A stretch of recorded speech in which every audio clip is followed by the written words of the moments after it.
We talking about some things that, you know what I'm saying, we've been Facebook friends for years, Right. but we've been friends in real life and known each other in real life even longer than that. Right. And then you were talking about how some of the things that I may say, especially in regards of a single, you know what I'm saying, A parent single, mother a raising boy. a father, you know what I Right. mean, raising a boy, you want to get some clarification because you Right. The seem as perspective of like, are you saying that it's like single mothers are the reason why these boys, these trouble boys, is out here, or like what?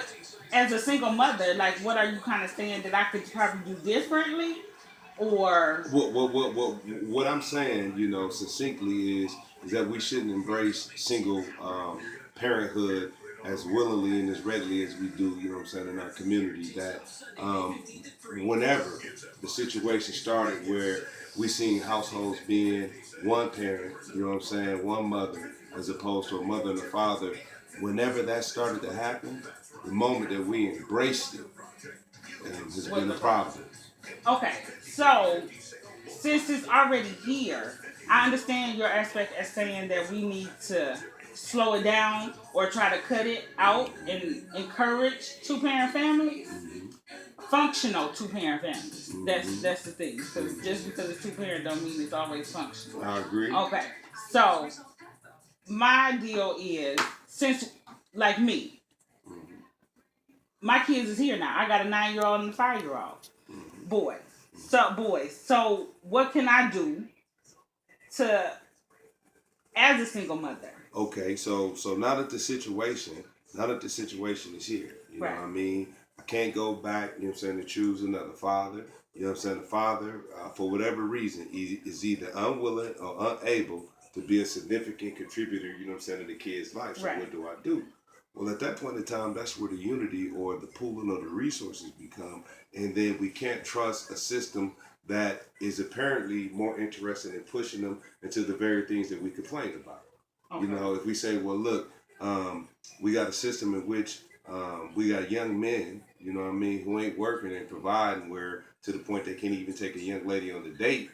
We can't say we don't like that problem, but then say at a wedding with our families and friends and us there, all dance to "Bitch Don't Kill My Vibe," or let Lil Wayne slip in a lyric about doing lean. You see what I'm saying? So if we're gonna say we don't want these, you know what I'm saying, young men to not be able to provide for themselves. We want them to be able to get up, hold a good job, go to school, good grades.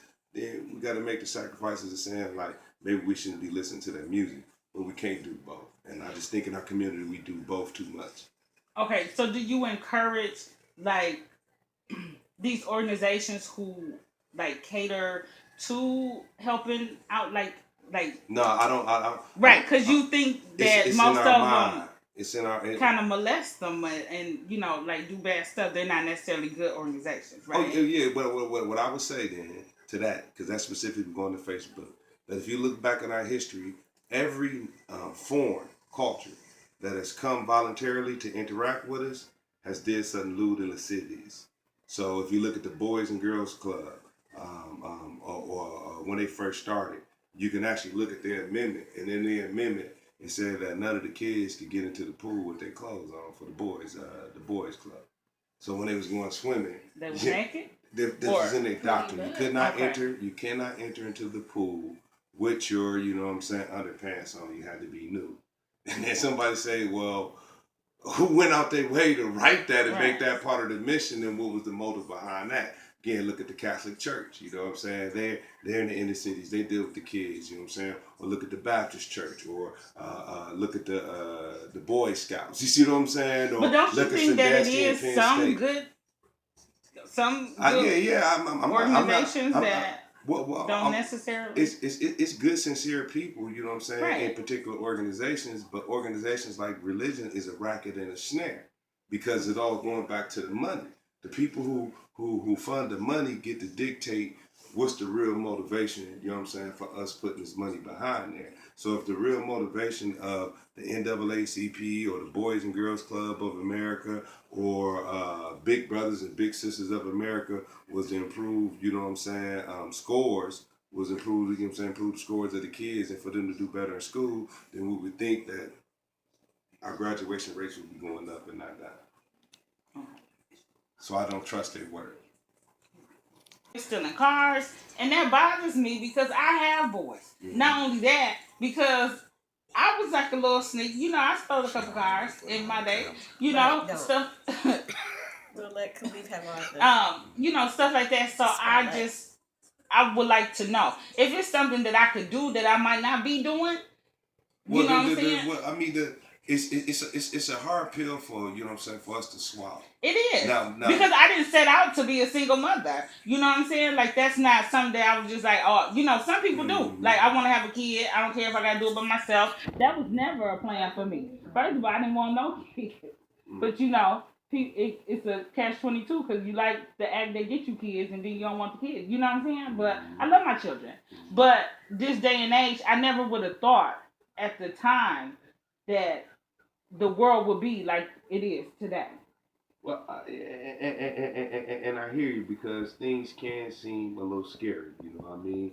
When we turn on the news and it seems like every other night, you know, it's a young black male that's either been shot or killed, or we see some other type of behavior that we feel like it's not what makes us up. You know what I mean? We know. You know what I mean? Black people know we ain't got to convince ourselves that it's love. You know what I'm saying? Even in the midst of the chaos, it's a real deep love and a real loyalty amongst some of us to who we are. You know what I'm saying? And the people we surround ourselves with. But when it comes to the question, you say, well, look, we look at these kids and they out here stealing cars. You know what I'm saying? Left and right. And then we scratch our heads as if it's a phenomenon. But what I'm trying to tell my people, and what some people get misunderstood, when I tell them it's socially engineered, it's systematic to go this way. And it's not a secret no more. And so we got to stop acting like it's a secret. And since we not, you know what I'm saying, it's not a secret, it's not swept under the rug no more, do the things that we need to do. Case in point, Grand Theft Auto has been one of the most top-selling video games, especially in the black community. I don't know how long. I mean, our kids can go and start from Grand Theft Auto 1, tell you what to do, was wearing. It's like 5 or 6 of them out there, It's right? probably about 8 or 9 of them. You know what I'm saying? I was shocked. They like buy prostitutes on there and stuff like that. Oh, the language is ridiculous. Steal cars. That's the basis of the game. In every game, you're going to steal a car. But this is my thing.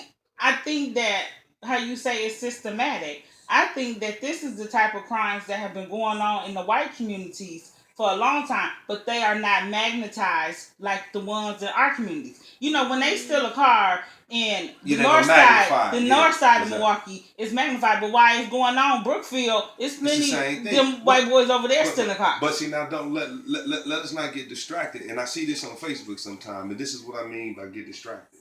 We need to be past white people treated differently than they treat themselves. True. We out of order with that. We don't understand that. So we can't want white people to inherit our mental illness of thinking like, oh, we shouldn't treat ourselves better than we used to. Then we still might as well call ourselves lab rats. We behind on that. So what I'm saying is when we know, look, we good people.